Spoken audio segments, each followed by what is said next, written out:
কাহিনী শুরু হয় রোহান নামক একজন মানুষকে নিয়ে, যিনি বিখ্যাত ভৌতিক পরামর্শদাতা, যা তার বিশেষ ক্ষমতার মাধ্যমে মানুষের সমস্যার সমাধান করেন। তবে আসলে সে ভয়ঙ্কর কোনো ভৌতিক ঘটনা মোকাবেলা করতে পারেন না এবং তাকে এক ধরনের প্রতারক হিসেবে চিহ্নিত করা হয়। তার কাছে মানুষ আসে এবং সে ভয় দেখিয়ে তাদের সমস্যা সমাধানের অভিনয় করে। কিন্তু একদিন এক অদ্ভুত ঘটনায় সে নিজেই এক ভৌতিক শক্তির সম্মুখীন হয়, যা তাকে ভয় পেতে বাধ্য করে। একদিন রোহানকে এক প্রাসাদের রহস্য সমাধান করার জন্য ডাকা হয়।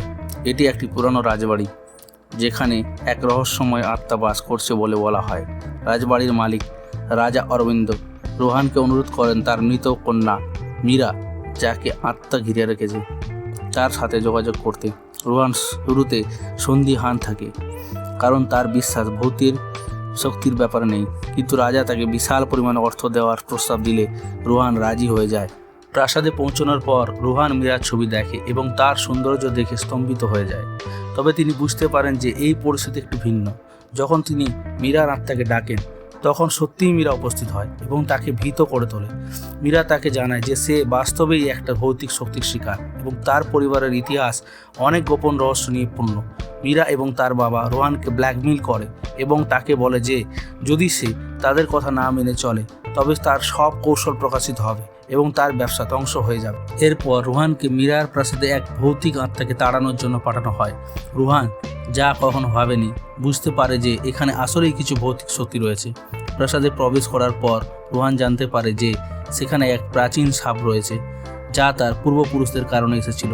রাজ পরিবারের পুরনো সাপের ফলে তারা অনেক বছর ধরে হতাশা এবং দরিদ্রের শিকার হয়েছে।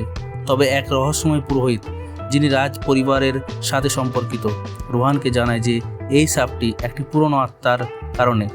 এই আত্মা মঞ্জুলিকা এক সময় রাজকুমারী ছিলেন এবং তাকে হত্যার পর তার আত্মা প্রাসাদে অশান্তি সৃষ্টি করেছিল। মঞ্জুলিকার আত্মাকে শান্ত করতে হবে, নতুবা রাজপরিবারের দুর্ভাগ্য কখনোই শেষ হবে না। এই সময় রোহান জানতে পারে যে রাজকুমারী মীরা আসলে মঞ্জুলিকার আত্মা এবং তার পেছনে আরও একটি গোপন রহস্য রয়েছে। রোহান এবং মীরা একে অপরের কাছাকাছি চলে আসতে থাকে এবং এক পর্যায়ে রোহান জানতে পারে যে মীরা আসলে তার পুরনো জীবন থেকে ফিরে এসেছে। মীরা তাকে জানায় যে এক সময় রাজকুমারী মঞ্জুলিকা এবং তার ভাই দেবেন্দ্রনাথের মধ্যে একটি তীব্র প্রতিদ্বন্দ্বিতা ছিল। যখন দেবেন্দ্রনাথ উত্তরাধিকারী ঘোষণা করা হয়, তখন মঞ্জুলিকা তার ভাইকে হত্যা করে এবং তার পরিণতির ফলস্বরূপ তার আত্মা শাপগ্রস্ত হয়। রোহান এই সমস্ত রহস্যের মধ্যে প্রভাবিত হয়ে যায় এবং এক সময়ে সে মঞ্জুলিকার আত্মাকে শান্ত করার জন্য একটি বিশেষ মন্ত্র পড়তে শুরু করে। কিন্তু মঞ্জুলিকার আত্মা তার মধ্যে প্রবেশ করে এবং সব কিছু আরও জটিল হয়ে ওঠে। শেষে একটি চমকপ্রদ মোড় আসে যখন রোহান বুঝতে পারে যে তার নিজের পূর্বজীবনে সম্পর্ক এই সব রহস্যের সাথে জড়িত ছিল।